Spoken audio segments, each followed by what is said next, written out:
All right. Hello, everyone, and welcome to Operatory Empires, the show where we talk to business-minded dentists. Today, we have a very special guest. He is the co-host of the My Dental Playbook podcast, the owner of Hamblin Family Dentistry in Houston, Texas, and Dr. Blake Hamblin. How are you doing?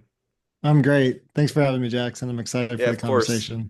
So, how I got him on, actually, I posted in the Dental Investment Group Facebook, and he was the first one that reached out. So, I really appreciate it, willing to share his knowledge and hopefully help out a couple dental students along the way. So, if you Absolutely. don't mind, just talking about your start, like when you graduated and when you started your practice, if you either bought or did a startup. For sure. Yeah, I'll try to be brief, but my dental school journey was a little bit different. I went to a small school in West Texas. I played football at a school called Angelo State University. And it was a kind of a no-name school, but I got a degree in business and then got a minor in chemistry and biology, which was basically my prereqs to get into dental school.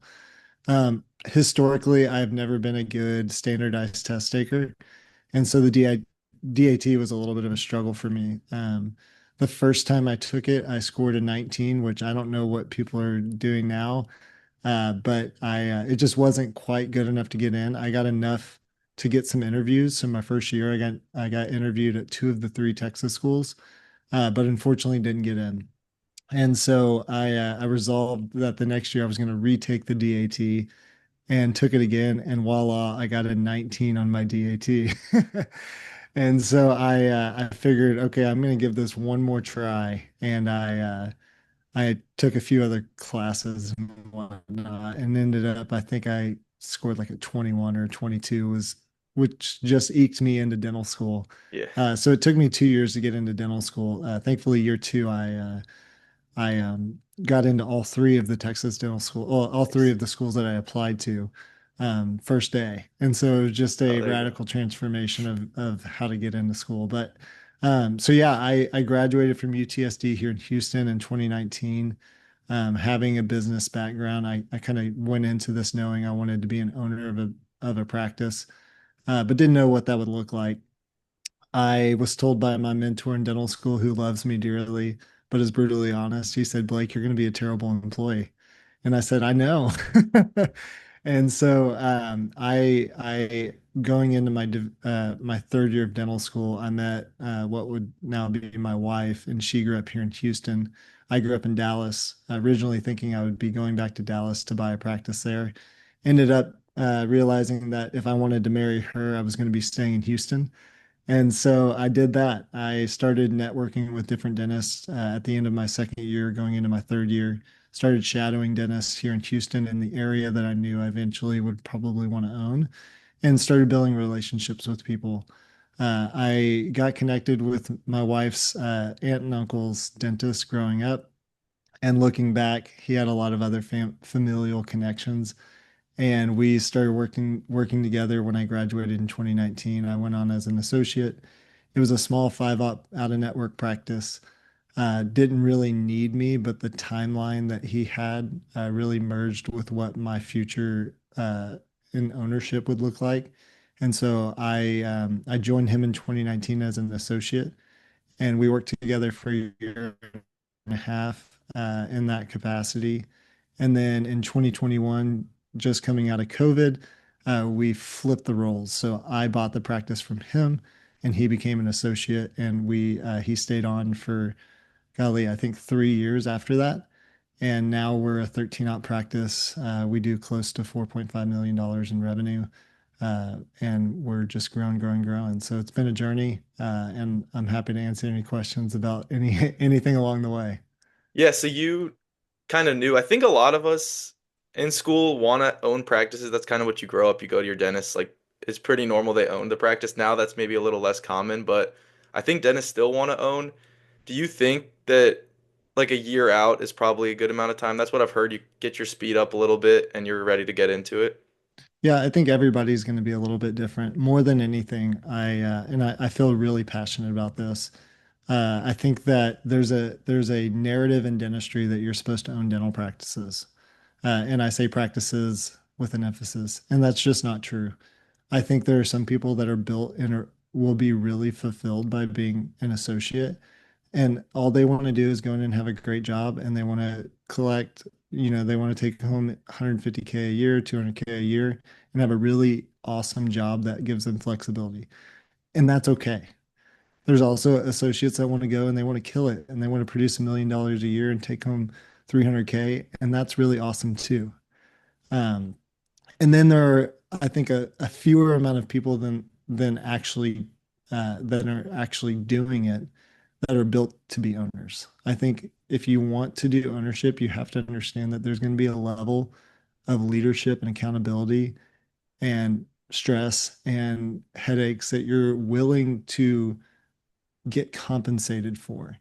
What I hate to see is when dentists go out and they believe they're going to make more money because they're going to be an owner of a dental practice, but all they do is they bought their job. They don't actually Yeah. have business revenue or business income, and now they just have to do all the dentistry and put up with all the headaches. And so, yes, I think if you are built to be an owner of a dental practice, I think 1 year is a great marker to start considering, okay, is this really what I want? Because by that time, you've had the chance to get good at dentistry.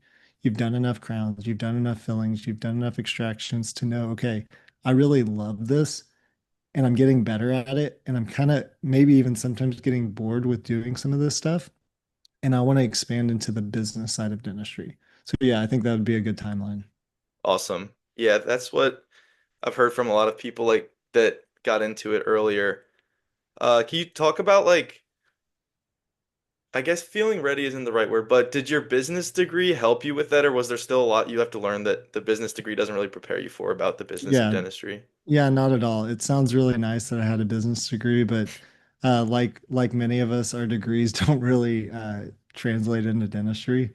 The greatest thing that I did was I really just took advantage of my time in dental school. So if I could encourage you, I would say, man, don't when your patient cancels in your clinic, don't go home.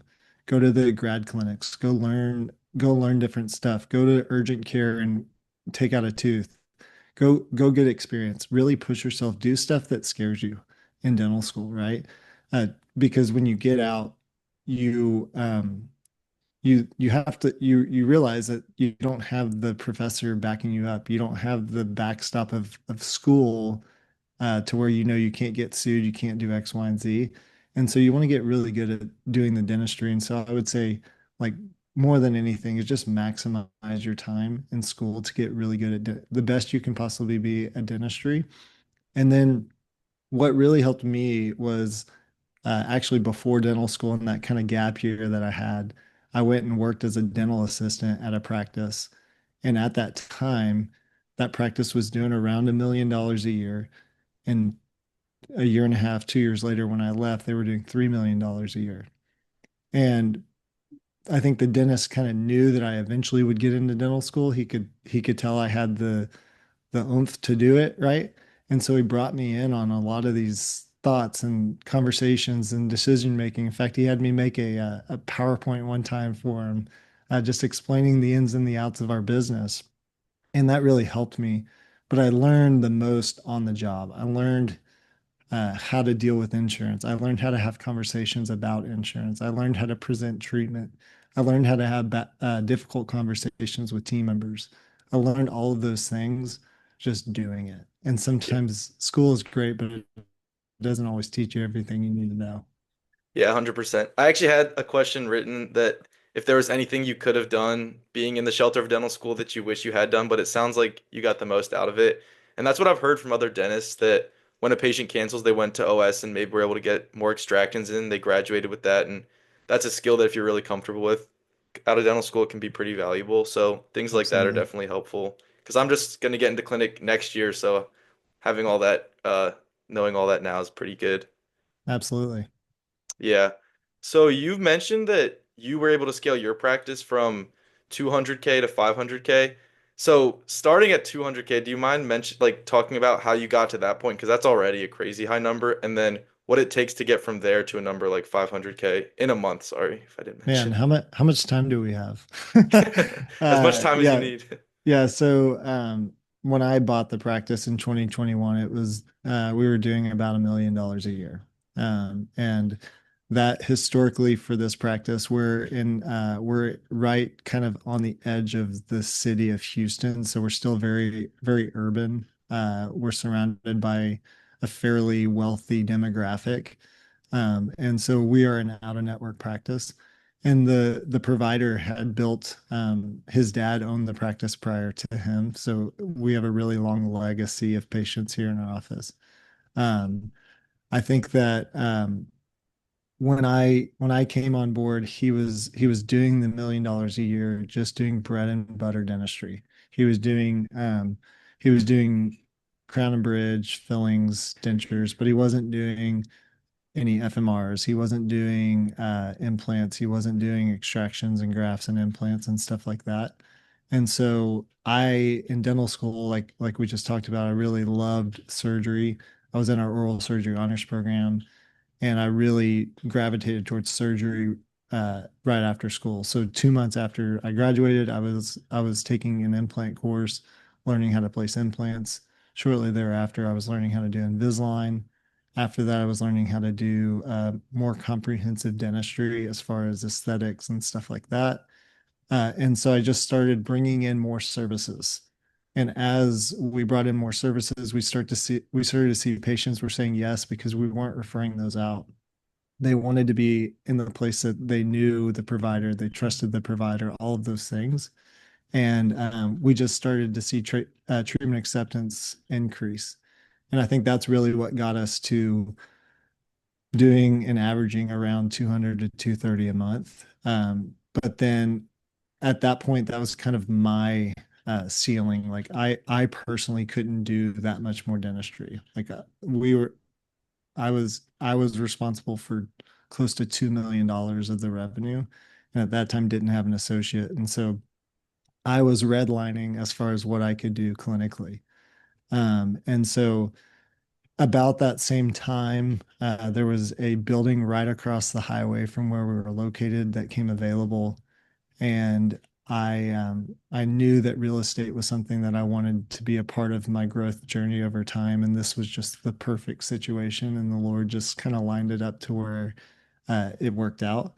And so I was doing a bunch of dentistry, managing a growing practice, and now being a general contractor, building a 6,000 square foot building, right? And so what that did was it created need in my life for someone else to help take over some of that clinical responsibility. And so I was speaking at the school one day, and there was a young man who came and continued to shadow me, reminded me a lot of myself. Had a lot of drive, a lot of desire to succeed, and eventually we were able to bring him on in a part-time capacity last year. And then we've grown since we've moved from our 5 op practice to now we have a 12, could be a 13 op practice in the future. And we have him here full time. We've done a merger, so we've bought some charts and practices around us to help blend those two together. But the biggest thing is trying to clinically grow your suite.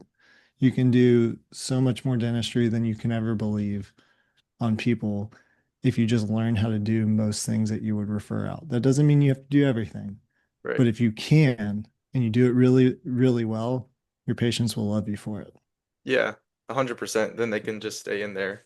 Yeah. Um, so before you bought the build out, did you own the real estate? And was that something that I feel like a lot of people seem like it's an important thing, but is owning the real estate important as far as owning a practice?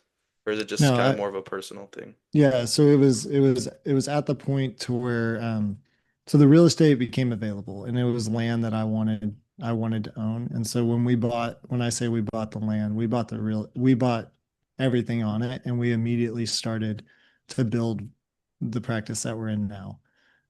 So that was the intent, that was the purpose the whole time. I had reached a point in my growth journey and within the practice that I couldn't really spend more money on growing the business in the location we were at. We had 3 prime scans, we had 2 3D printers, we had a cone beam, we had all the things that you would need to grow and build a practice that can continue to build upon itself. And so I was now looking at like, okay, how do we continue to grow the business? It's by moving locations and getting more capacity. And so that's where that the real estate played in was like we needed to move somewhere, and we very well could have moved to a bigger space and rented that space. I just wanted to have the real estate is heavily tax advantaged. So as your income increases, you can have other opportunities. And you can even do this as an associate, right?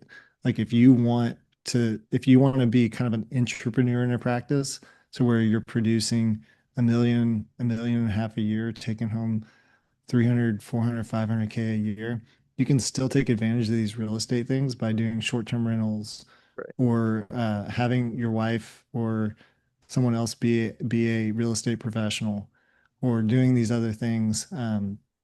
And so it's not limited to just being an owner, right? Yeah. And so there's a lot of different ways dentistry can go, and that's what I love about it is you can be successful in so many ways. Yeah, definitely. So Houston, there's a dental school there, obviously, and then just Mhm. being a big metro area, I'm assuming there's a lot of dentists around. For How are sure. you able to kind of distinguish yourself from a lot of like the other dentists around the area if it's Yeah, saturated? so like I mentioned earlier, we're an out-of-network practice. And with that, I believe that we our greatest skill can be delivering a really, really high patient experience. We don't want patients waiting more than 2 to 3 minutes in the lobby. When the phone call rings, we want to make sure that the phone gets answered. When people show up, we want to make sure that we get them in on time and get them out on time. We want to make sure that when they're here, that they feel like it's their home. We offer them water, coffee, sparkling water, all sorts of stuff. We've given them our lunch before. Like, we're like, how do we make their experience the best we possibly can, right? And so that's one way. But now, like when we're really doubled down on growing into this new space, we've finally figured out a marketing plan and a marketing strategy that's worked. And so we basically offer free consults for anything. So if you want to come see us, we're happy to see you. And then we have a $49 new patient special, and that includes their exam, x-rays, and cleaning, a general cleaning. And most people would say, why the heck would you do that? Well, we also go and then we leverage a membership plan behind that. And so these people come in and we get the opportunity because we're doing basically a loss leader in our practice. So where they can come in and do a $49 cleaning, get their teeth cleaned, get their exam done, but then they might want to straighten their teeth and do Invisalign, or they might want veneers, or they might need 3 crowns or they might need 2 extractions and an implant. And so we're getting the opportunity because we're willing to say yes to potentially doing an exam, cleaning, and x-ray, which at the end of the day doesn't cost us all that much to get the patient. Right. Yeah, I think a lot of times, sometimes it seems like, at least from what I've heard from other dentists, that the ego can get in the way of giving out For deals sure. and things like that. But it's just like the $5 rotisserie chicken in the back of Costco, Right. where if you get them all the way back there, they're probably going to buy some other things on the way out. Exactly. Yeah. And there's a reason they put it in the back, right? Yeah, They don't put it up front. They put it in the back. right. They make you work to get there. And so yeah, that's totally true. Yeah. What would you say are like the three best parts of owning your own practice and then the three worst parts?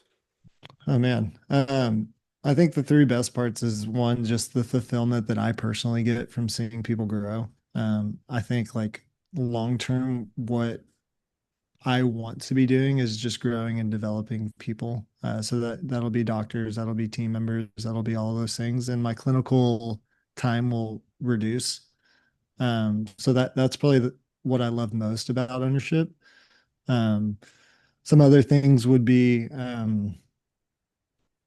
just the flexibility that sometimes it can give you if you build it in a way that we've built it. Dr. Farrell can take a week off and I cover for him, and vice versa. So it gives some flexibility there. Um, and then just for me, just I like my mentor told me, like he was like, "You're going to be a terrible employee," and not that I wasn't, but I had a vision, and even as an associate, I wanted to see that vision come true. And so just getting to create something that I believe in um, was really important to me. Yeah. So those would be probably the three things that I love about it. The three things that are the most stressful is you've probably heard this 1,000 times is the people. And so you have to get okay with things not always going perfectly. And how do you manage those things in the moment and develop those people over time? So that would be probably the most challenging thing of owning. And again, it goes back to does everyone need to be an owner? And the answer is a resounding no, right? Yeah. Um, the other thing is just the amount of stress that I don't think enough people talk about. But it's incredibly stressful. I mean, you're responsible. I remember when I first bought the practice, I for probably the first 4 or 5 months, I would pull into the parking lot, and for whatever reason in my head, the first thing that would come to my mind was, what if none of my team shows up today? Like, what if they all just conspire to not show up today? Yeah. And that would be a problem, right? And so there's just a lot of stress. Like you're not only trying to provide for your family, but now this thing that you've built is providing for other people's family. And that's an incredible responsibility that you have to carry as an owner. And so I think a lot of the things in ownership are more related to um, mentality and your ability to get through things, your ability to handle adversity, um, which is where I think sports really played in for me. And so, lots of really, really good things, lots of really, really kind of cruddy things about being an owner. But all in all, I think for me specifically, it's perfect because gives me it gives me my hit of like creation, but Yeah. also the um the ability to kind of like give back to people, right? Like see Right. people's not only them grow like clinically, but also financially. Like I get really excited when our doctors and our hygienists and our team get bonuses and commissions and all these things because I know what that means. Like I've gotten to experience that, and so now I get to share in that, right? Yeah. I think the mentoring part's really cool because I kind of started this because a lot of the stuff you see online is pessimistic towards the field, where For a lot sure. of the older dentists are saying, don't go into it, it's not worth it. And it is really expensive to go into school right now, but I'm already here. It's not like I can't not take out this money, so might as well try Right. to figure out how to make the most of it in the future. And it has been some of my people in the past. Like I worked at a pediatric office and Yeah. he was this same thing you were telling me where he was just showing me the ropes of the business side and seeing what's possible there, but Yeah. it was the same where when I was working in there, me and my friend left the last day for the summer. I was like, I'm never working in a dental office again until I'm a dentist because it's just so much work to be in there every day. It is. It is. And the beauty of that is like you're going to understand what your team's going through from time to time and you'll be Yeah, able to relate to that and understand and you'll be a better if you decide to be an owner, you'll be a better owner because of it. awesome. Yeah, that's Yeah. what I'm hoping that it was worth it. But it was Yeah, pediatric offices especially. It was a lot of work, but definitely it was a for good sure. time. I asked this on my last episode too. I just want to know what are the three things that you would do if you graduated in 2026? You didn't graduate too long ago, but I'm just curious if there's Sure. anything maybe you would have done differently. As far as like within dentistry, Yeah, just to three things you would do to kind of advance your professional growth as fast as possible, or yeah. faster than you maybe did. Yeah, I think and I this goes with ownership or as an associate. I think just having extreme clarity of what the next 2 to 5 years look like for you is really important. In fact, Dr. Farrell and I are going to go to lunch at some point over the next week or so and talk about that very thing. Like, what does success look like for him? Is a year out of school now? What does this look like, right? Like, what are your goals for 2026? And so I think the same can be true for anybody. And so I think having extreme clarity of what you want your future to look like if you want to just like we started this whole conversation, like if all you want to do is general dentistry, great, like be really, really good at that. Go take the biomimetics course. Go take the all the things to make you've put a band and a wedge and everything on perfectly, right? If you want to learn how to place implants, do that. Um, which would be my second thing is I personally believe that one of the biggest practice builders is learning how to take teeth out uh, easily, comfortably, successfully without destroying all the bone around the tooth, right? And if you can do that, then now you've created a situation where you have a hole that needs to be filled. So you fill that with bone, and that's incredibly productive with your time, money, and effort. And then they usually want to put a tooth back in there. So now you get to place an implant, do a bridge, make a partial, all of those things. And so it all started with learning how to take a tooth out, Right. right? And so that would be number two. And those are probably the two most important things. I think growing your clinical suite, so having a clear vision, growing your clinical suite, and then I think third would probably be like outside of the dental practice would be like have balance in your life. Um, I think like it's really easy to get caught up in this being all that you do. It's really easy to get obsessed with outcomes and um, patient experiences and all of those things. But I think it's also really important to be involved, whether that be with your church, with a group that you love, with your spouse, with your girlfriend, with your boyfriend, whatever.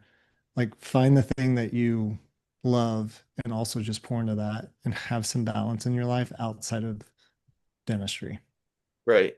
Yeah, I saw you were into golf. Yeah. I got really into that in my senior year, so I've been trying to do that as much as possible, but it's not like Texas Yeah. here, so it's pretty cold right now. Yeah. It's like 80 degrees. So we It's can so still nice. play golf and it's Yeah. December 22nd. So I started the golf club at our school and we did like a students versus faculty and alumni and it was the Floor Rider nice. Cup. So we lost last year, but hopefully next year we'll get it back. There you go. Yeah, they've got experience on you guys. Yeah, exactly. We're That's like awesome. out driving them, but then around the green it's crazy. Those they've been playing for too For long. sure. For sure. All right. Well, that was actually all I had for you today. I appreciate you coming on. I think that Awesome. the my classmates and any young dentists will get a lot out of this. So thank you so much. Absolutely. Yeah, for sure. Thanks for having me.